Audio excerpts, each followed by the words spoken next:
Hello friends, welcome to my YouTube channel study with Ashish Mishra.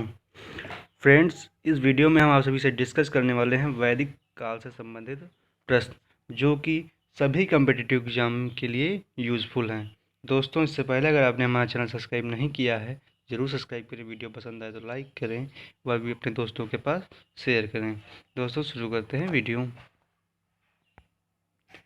यहाँ पे पहला प्रश्न दिख रहा है कि वैदिक काल में किस जानवर को अघन्या नाम माना जाता था, मतलब किस जानवर को अघन्या कहा जाता था। तो इसका जो राइट आंसर ऑप्शन सी हो जाएगा, गाय, क्योंकि गाय को क्या कहा जाता था, अघन्या।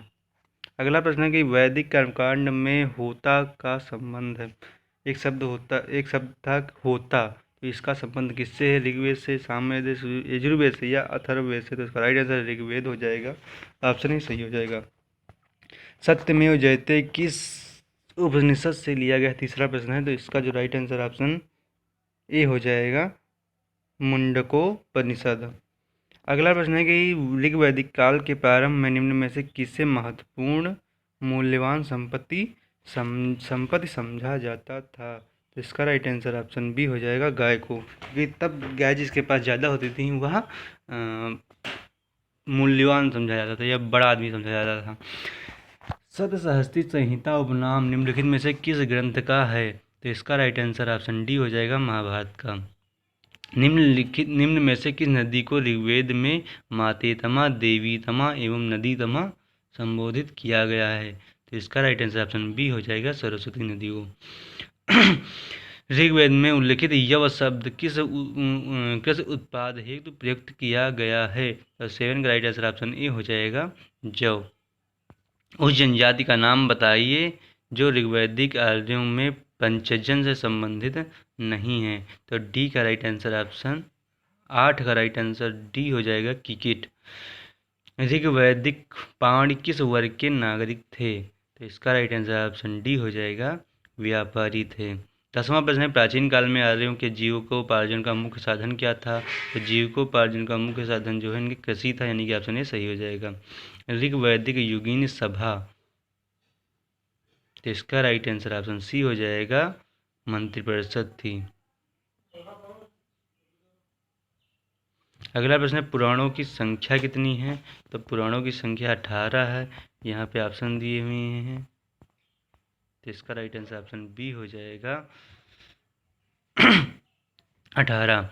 किस वेद में सभा और समिति को प्रजापति की 2 पुत्रियां कहा गया है।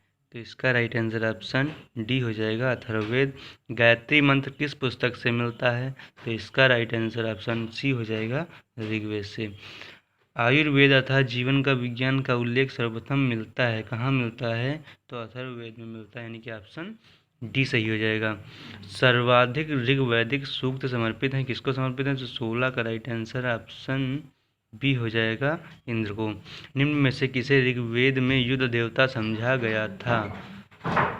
तो इंद्र को समझा गया था, यानी कि ऑप्शन बी सही हो जाएगा। विश्व का मुखिया क्या कहलाता था। तो विश्व का मुखिया जो है विस्पत कहलाता था, यानी ऑप्शन बी सही हो जाएगा। वैदिक काल में बलि का क्या अर्थ होता था। तो बलि का अर्थ होता था कर, ऑप्शन बी सही हो जाएगा। वेकनाट शब्द का प्रयोग किया गया था, किसके लिए किया गया था। इसका राइट आंसर ऑप्शन डी हो जाएगा, इनमें से कोई नहीं। उत्तर वैदिक काल में पूषण किसके देवता थे। तो पूषण जो हैं शूद्रों के देवता थे। वैदिक साहित्य में शामिल नहीं है, क्या शामिल नहीं है। तो 22 का राइट आंसर ऑप्शन डी हो जाएगा, वेदांग। 4 आश्रम का वर्णन किस उपनिषद में मिलता है। तो जाबालोपनिषद में मिलता है, यानी कि ऑप्शन ए सही हो जाएगा। वैदिक काल में कितने प्रकार की ऋण की चर्चा है। तो ऑप्शन ए हो जाएगा, 3 प्रकार के ऋण की।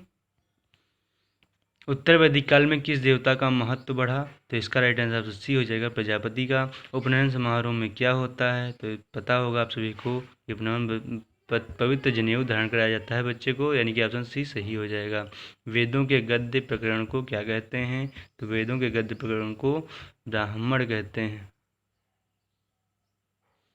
अगला प्रश्न, निम्नलिखित में से कौन सा ज्ञान के सिद्धांत पर बल देता है। तो इसका राइट आंसर ऑप्शन डी हो जाएगा, उपनिषद। ऋग्वेद में निम्नलिखित में से किस देवता की सर्वाधिक महत्ता का वर्णन है। तो इंद्र का वर्णन है।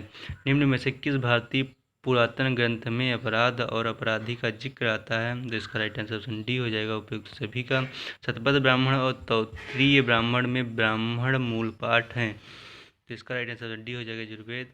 ऋग्वेद में निहित गायत्री मंत्र किस देवता को समर्पित है, तो 32 का राइट आंसर ऑप्शन डी हो जाएगा सावित्री। सर्वाधिक प्राचीन पुराण कौन सा है, तो इसका राइट आंसर ऑप्शन ए हो जाएगा मत्स्य पुराण।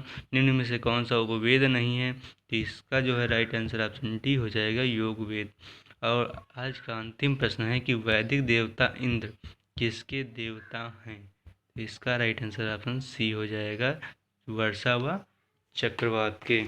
तो ये रहे आज के कुछ प्रश्न जो वैदिक काल से संबंधित हैं।